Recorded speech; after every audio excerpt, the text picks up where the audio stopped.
welcome to my channel. My name is Mika Pineda and it's another day in lockdown, and I know we've stocked up on a lot of canned goods, but you know, after a while you're like, is there a way to make things more interesting?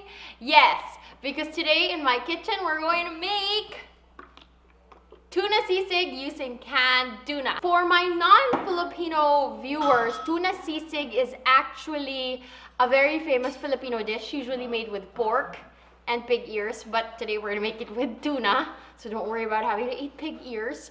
But it's something that you can eat with rice, or sometimes people like to have it with beer. I'm gonna stop rambling because we're actually gonna make this thing. So let's go to my kitchen. We're gonna add some oil, some cooking oil, saute the garlic, we add the onions, then we add the canned tuna.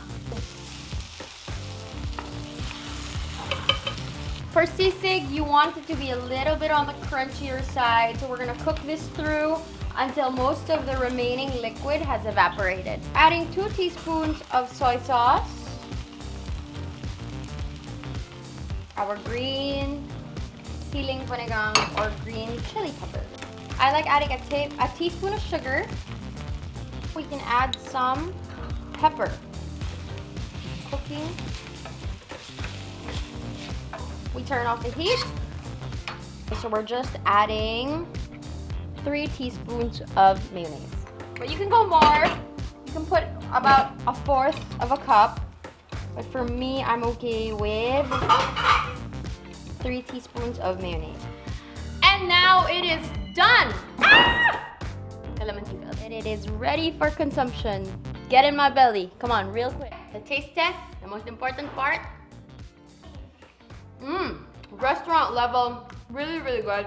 If you want to amp up the spice, you can add more of the green chili and maybe some pepper. But there are a lot of members in the family who don't like spicy stuff. Man, this is good. Okay, but if you like this video, don't forget, it's so hard to do an extra while you're chewing. If you like this video, don't forget to click like, share, and subscribe. Now, I'll see you next time for another day in my vlog. Bye. Thanks for watching.